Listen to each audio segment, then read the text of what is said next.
देहरादून से आज 5 बड़ी खबरें। मुख्यमंत्री पुष्कर सिंह धामी दिल्ली दौरे पर हैं और मंत्रिमंडल विस्तार से लेकर पार्टी अध्यक्ष के चयन तक बड़े फैसलों की उम्मीद जागी है। केदारनाथ हेलीकॉप्टर हादसे के बाद रुकी हुई हेली सेवा फिर से शुरू कर दी गई है और नियमों के उल्लंघन पर सख्त कार्रवाई की चेतावनी दी गई है। तो वहीं पंचायत चुनाव की सूची पर अब आपत्तियों का दौर आज खत्म हो रहा है। कल अंतिम सूचना जारी होगी। वहीं मौसम विभाग ने 5 जिलों में भारी बारिश का अलर्ट जारी किया है, जबकि बाकी इलाकों में हल्की बारिश का सिलसिला जारी रहेगा। और राहत की बात यह है कि इस बार उत्तराखंड के वनाग्रीन की घटनाओं पर भारी कमी आई है।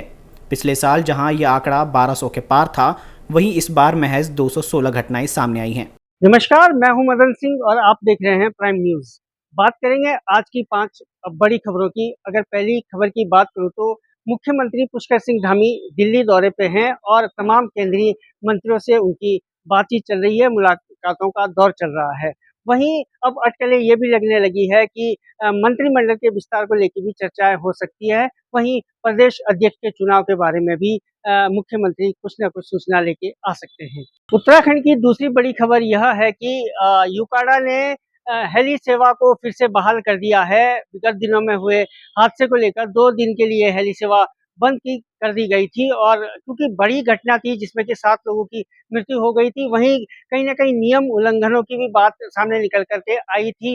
तो ये बड़ा फैसला लिया गया था। मुख्यमंत्री पुष्कर सिंह धामी ने स्वयं पूरी मॉनिटरिंग की थी और कड़े दिशा निर्देश दिए हैं कि किसी भी तरीके के अब नियमों का उल्लंघन नहीं होना चाहिए। बहरहाल अब जो है यूकाड़ा ने ये दिशा निर्देश दिए हैं कि आने वाले समय में किसी भी तरीके के कोई नियम उल्लंघन नहीं होने चाहिए और उसके साथ ही हेली सेवा को फिर से बहाल कर दिया गया है और एक बार यात्रियों में फिर से खुशी की लहर है, क्योंकि अब वो चारों धामों के दर्शन हेली सेवा के माध्यम से कर पाएंगे। तीसरी बड़ी खबर पंचायत चुनाव को लेके है। अब आपत्तियों का दौर समाप्त हो चुका है और कल जो है अंतिम आरक्षण की सूची जारी कर दी जाएगी। उसके साथ ही जो है प्रक्रिया अगर आगे बढ़ी तो ये उम्मीद की जा सकती है कि जल्द यहाँ पर जो है आचार संहिता लागू हो जाएगी और पंचायत चुनाव की जो तिथि वो उसकी भी घोषणा हो जाएगी।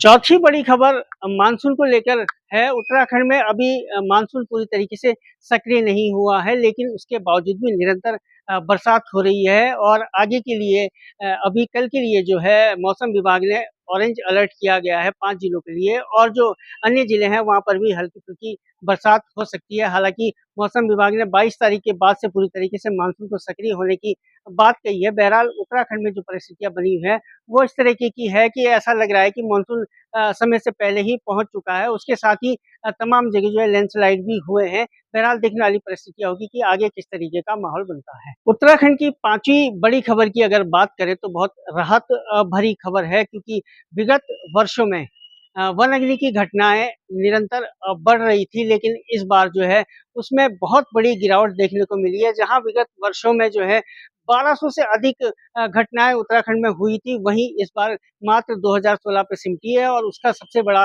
कारण है कि बरसात जो है समय-समय पर होती रही है और जब भी कहीं थोड़ी बहुत आग लगी है तो बरसात ने अपना काम किया है और वन अग्नि की घटनाओं को कम किया है।